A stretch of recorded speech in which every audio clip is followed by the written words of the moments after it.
Hello,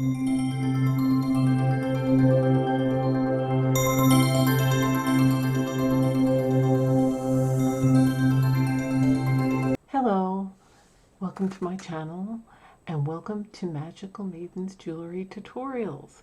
Okay, so today what I have for you is I'm going to be making a necklace using sequences and some cardstock and some die cuts and my die cutting machine.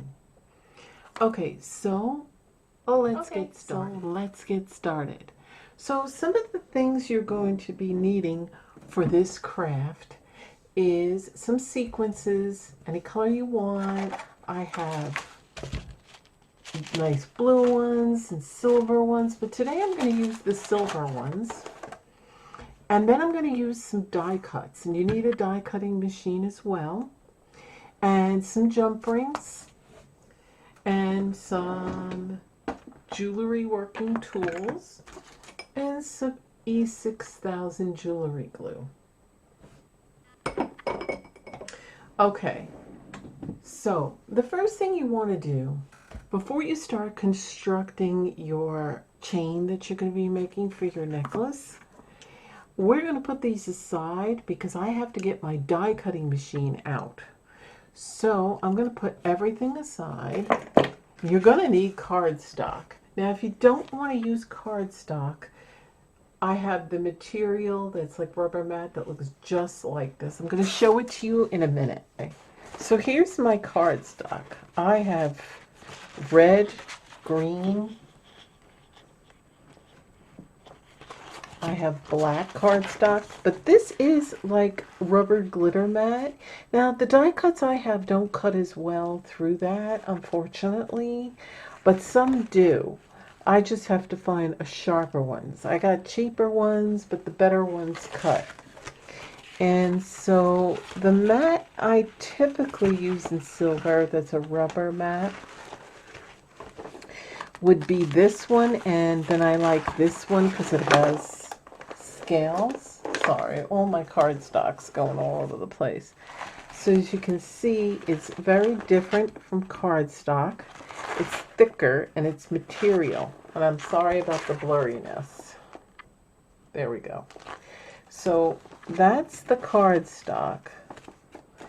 And I'm going to put this back. I mean, that's the rubber mat material. And this would be the cardstock.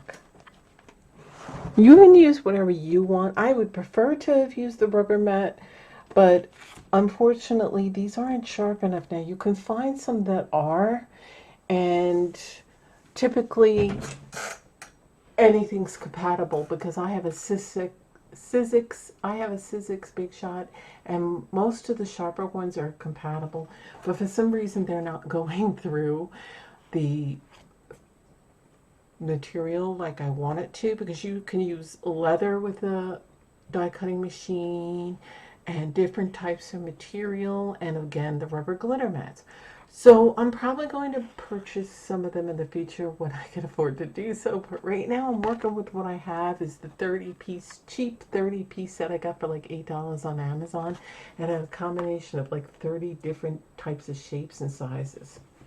So I'm going to be making, now you want to do the back as well.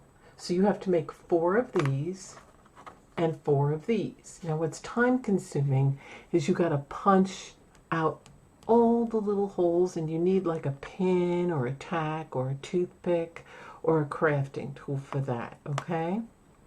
Then I'm going to construct my chain using sequences. Now the sequences only have 1 hole on the top, and I'm going to take a push pin and put this on here because I have a self-healing cutting mat, and then just line it up with that and then push it, and then I do the same for all of them. And I have a combination of them, and I'm thinking of doing something like this, and then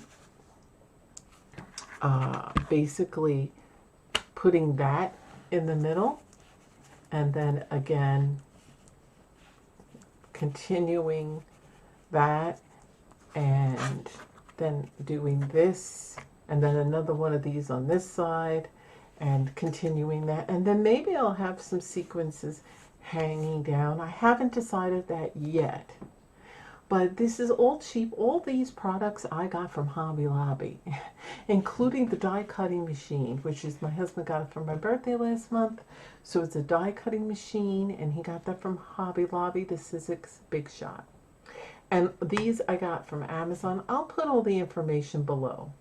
So even the cardstock I got from Hobby Lobby. And I go to Hobby Lobby because it's close. Michael's is a little further. Michael's is a little more money these days, and Hobby Lobby has more sales. So it's up to you, whatever you prefer. You can find it anywhere, cardstock. But I'm preferring to go to Hobby Lobby for all my needs, but you know, you can go anywhere. You can even order online. Okay, if you can't get out to the stores. All right, so what I'm going to do now is I'm going to go cut these shapes. And I'm taking everything out of the way and clearing the spot because you need room. Or it has a crank. You can see it over here. And then it has all these platforms and a tray.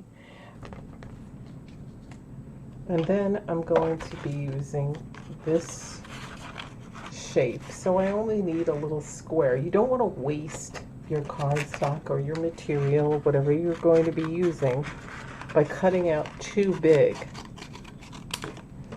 Now I'm going to get that out of the way. And remember, we have to make 4. So when you make another one, you have to do this opposite so that the holes match up. And I'll get to that. So right now I'm going to put it on the back. And I'm going to get my tray. It usually has a platform, 2 clear trays. And this is a self-healing cutting mat. And this is so it can continue to cut without dulling your die cuts. It's a helper. So I'm going to do this. Put this one here since I have more than one shape to cut out. And you got to put it down because the blade, see the blades are over here. So you want to do it this way so it cuts. You have one smooth side and one not so smooth.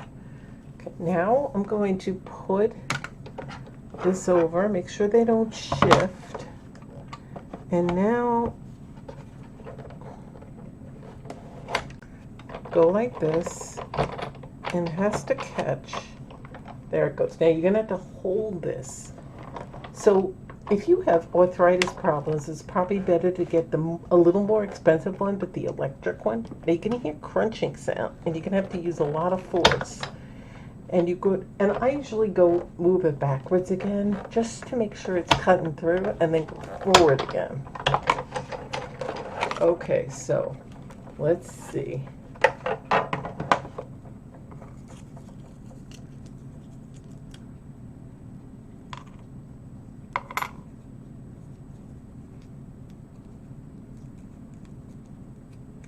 Now sometimes it comes out perfectly, and sometimes you've got to peel away from the remaining material, like the cardstock.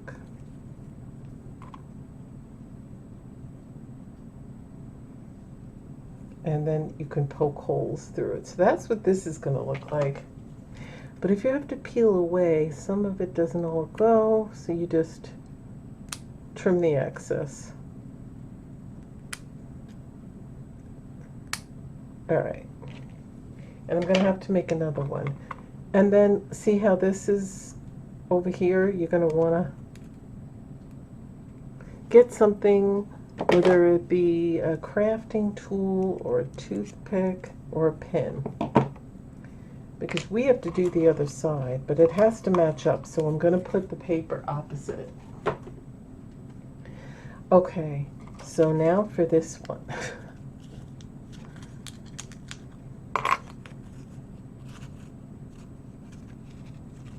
And it didn't pop out as much as it should have. See? So now what I got to do is I got to poke out all these.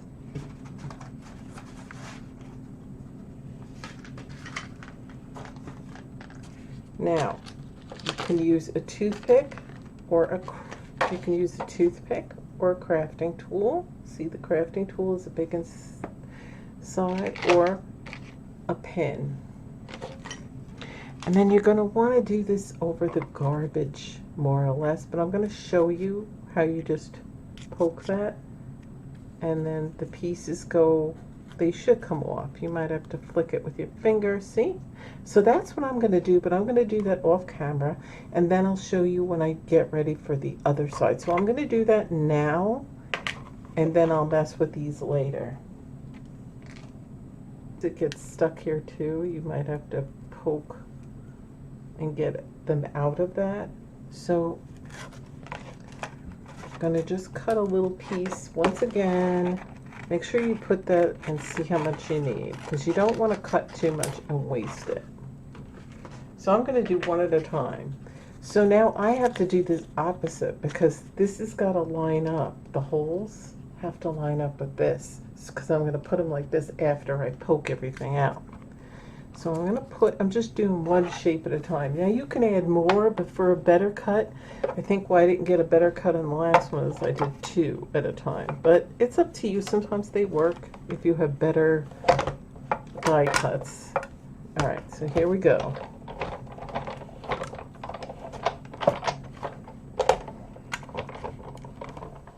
You might have to give the tray a little push. I'm going to really hold down. Go forward one more time. You should only have to do one pass through, but I do it that way. Now, see, that one worked better. So see how it's stuck on there? I'm going to show you a little trick. See, they give you these extra little pins, and what you do is you stick your pen through, and see how that lifts it up? And there. And that gives you a cleaner one, and then again you just pop these out over a garbage can. So that's what I'm going to do. They're all popped through. These should match up. And once they match up and you're all poked all the holes, you can go ahead and glue it together. Now for this one, I have to make another one that's going to match. So I'm going to do the same thing. I'm going to cut a little piece. I'm going to put this on there. And since this one is small, I don't need that big of a piece.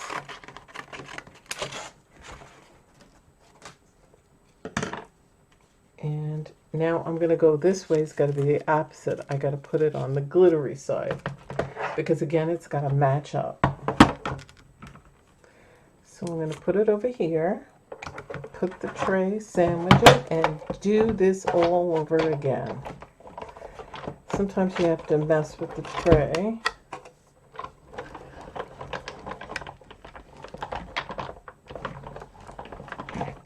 So I go forward, backward, and forward.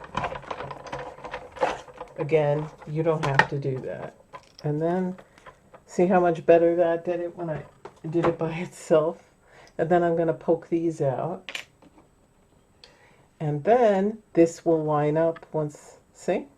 And then I'll glue this, and it'll line up on both sides, will be glittered. Now, if I did it the other way, they wouldn't have lined up.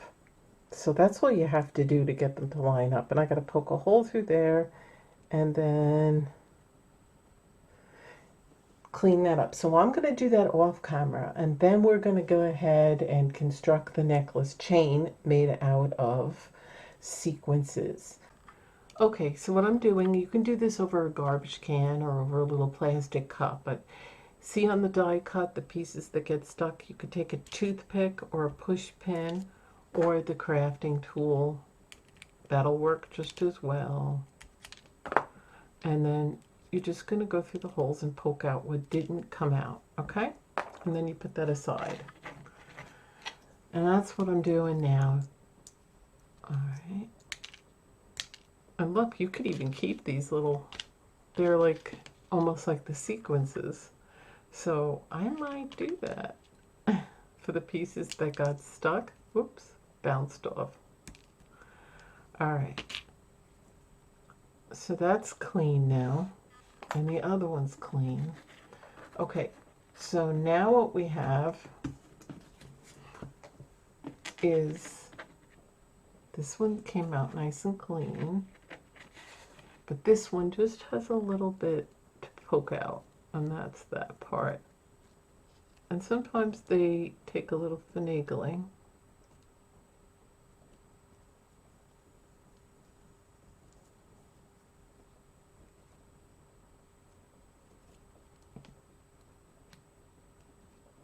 Push it with the pin if whatever works. So that's done. Now I have to push these out of there.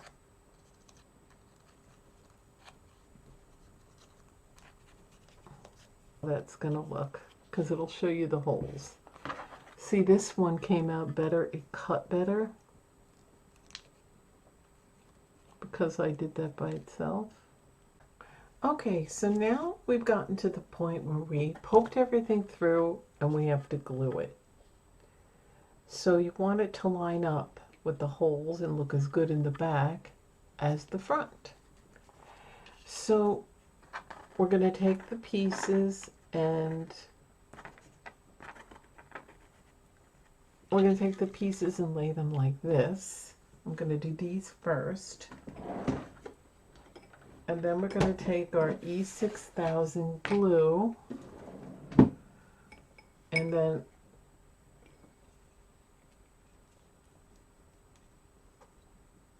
then what I'm going to do is I'm going to take a toothpick, because you need something very, very fine for this, because you don't want to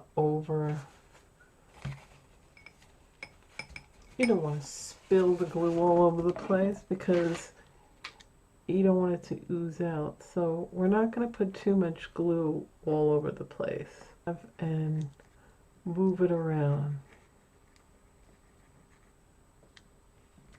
So again, you don't want a lot of glue, otherwise when you go to put the two together, you only have to do one side with the glue. You don't have to do both sides. Because if you put too much glue, when you go to press it together, it's going to ooze out of the sides. And so we're going to just move it around and put as little glue as we can. I'm just doing this one on camera. I'll glue this one off camera for time's sake. And this is what I'm going to do. If you find if you have too much glue on your toothpick, you just this half. And I'm going to lay it flat on top. And then I'm going to pick it up, if whatever works for you. And then I'm going to line them up. Now remember, one had a cleaner cut than the other, so I might have to go, once the glue is dry, and just trim off what sticks out on one side.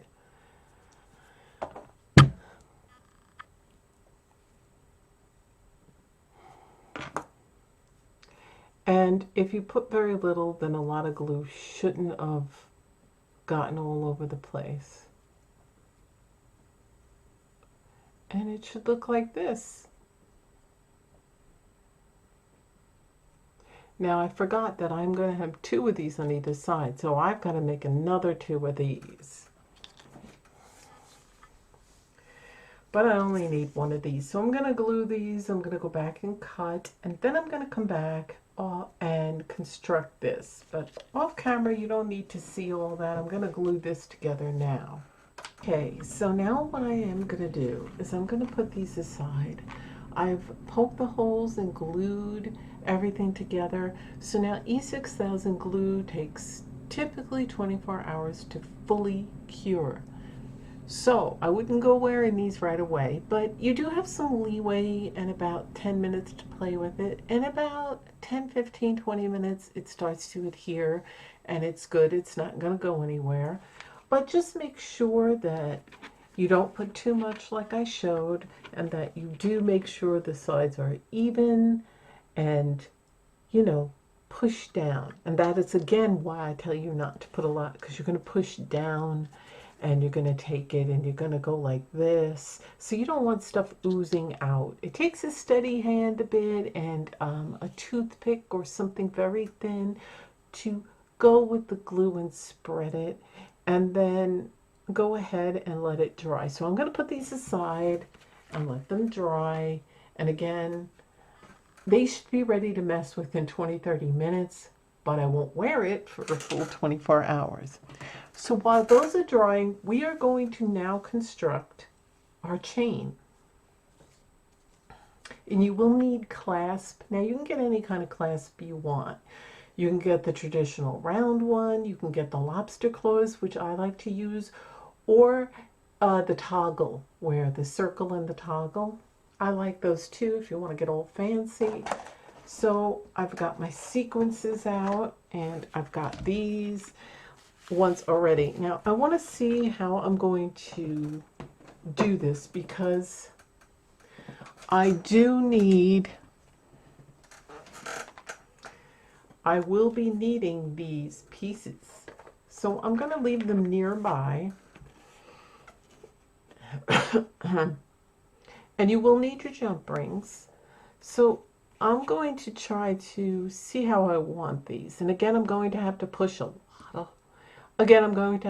lot of holes with a push pin on the opposite sides, because sequences only have a hole on one side, okay? So then I'm gonna do these little things like this. So now, typically if you're going to make a choker, it's 16 inches around, but you could go maybe to 16.5 to 17. But if you want a necklace, it could be 16 to 18. If you want a necklace, it could be like 18 inches. So I'm not really sure yet. I don't like really long necklaces most of the time, because what happens is it falls down into your cleavage and you can't see it. So unless you like to wear turtlenecks and high collared shirts, where then it falls on your shirt. So the choice is yours, how long or short you're going to make this. I really don't know. I might have to shorten it. I might have to make it a little longer, but that's okay. And it's easy because all you're doing is adding more pieces.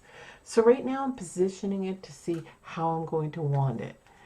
And very carefully I'm going to take these pieces because they're still drying. And where do I want that? Do I want that over here, or do I want it a little higher? Do I want it right like that and then like this? I'm not really sure. So you're going to play with it. Do it the way you want to do it. Or do I want to maybe go like that, turn it around, oops, turn it around, so where the long piece, see how it kind of looks like we got something going here. So I think I like that. That might be better. And then I'll have the sequences all around. So these are drying, but what I'm gonna do is I'm gonna have one big jump ring and attach a small jump ring to the big jump ring and vice versa. You know, just go all the way around. But they're drying still. And then for this, I'll just attach a jump ring to whatever sequence that falls there, okay? So that's how I'm going to do it. You can go ahead and attach these while they're drying, just be really careful. So I might do that right now on camera, but you might want to wait for yourself. I'm doing that on camera because I do want to get it done, but it does shift, so maybe you want to wait a half an hour before you mess with that. So I'm going to be looking for jump rings. Now, it's good to have all sizes because you just never know. Now, it's good to have all sizes. So what I'm going to do is I'm going to use a 6mm. Now, this is a thin one. You can buy thicker ones. I have so many different types of jump rings. Okay, so what I did, instead of using 4mm, I used all 6 millimeters. I attached a 6 millimeter here, here, then one in the center, and then one here, and then another one. So that's, you know, quite a bit. It's about 5 of them, but that's what I got. Now, if I wanted this further apart, I would do 2 more. So I like the way it looks this way because I don't want to have it too much. It'll sit like that, and then my chain. So that's the way I kind of wanted it. And now I have to construct my chain. So I have to leave this here. And now I'm going to see how I'm going to do this. Okay, so what you're seeing now is that I completed one side of this necklace. Now, again, I'm not sure how long I want it. I don't want it too long. I don't want it to be a choker either. So this is how I did it. Different sizes. And again, you want to use a tack or something because sequences only have a hole on one side. So you want to go directly in line and punch a hole. It's good to have like a cutting mat like I have underneath it.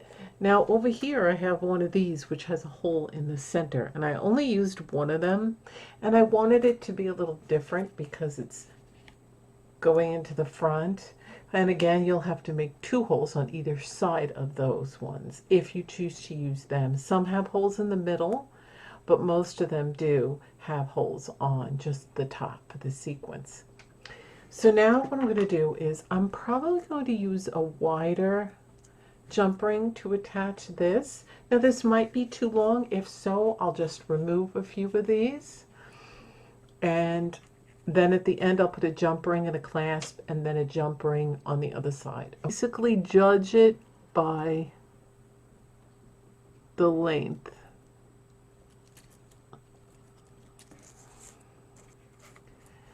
When you put it up, now this can move around, but the thing about this is when you put it up, it's going to pretty much position itself.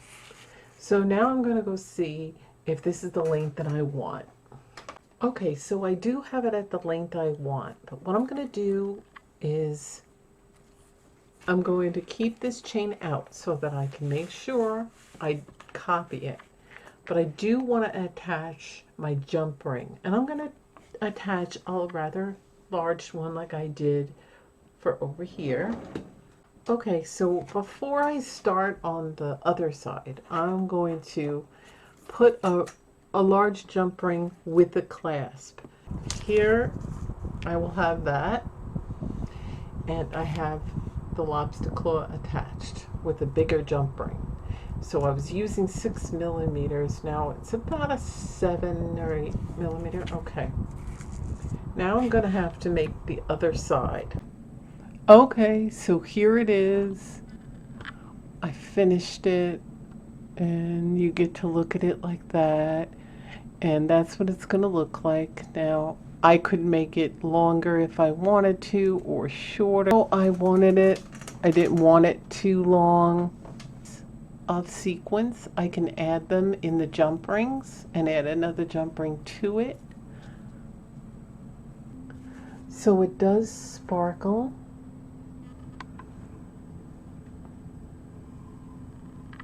I hope you like this. It came out really nice. It really does sparkle in the light, and you can see that more when you see it in person. The cardstock really does have the glitter, and so does the sequences. So I hope you like this tutorial. If you did, please give it a like. Remember to share it with anyone that you think would be interested in it. And try to make one yourself. If you have a die cutting machine, go ahead and try this out. Remember, all the links will be below. And don't forget, if you're not subscribed, to do that now. Click the notification bell and leave a comment if you have any questions. So thanks for watching. I'll see you in my videos. Bye.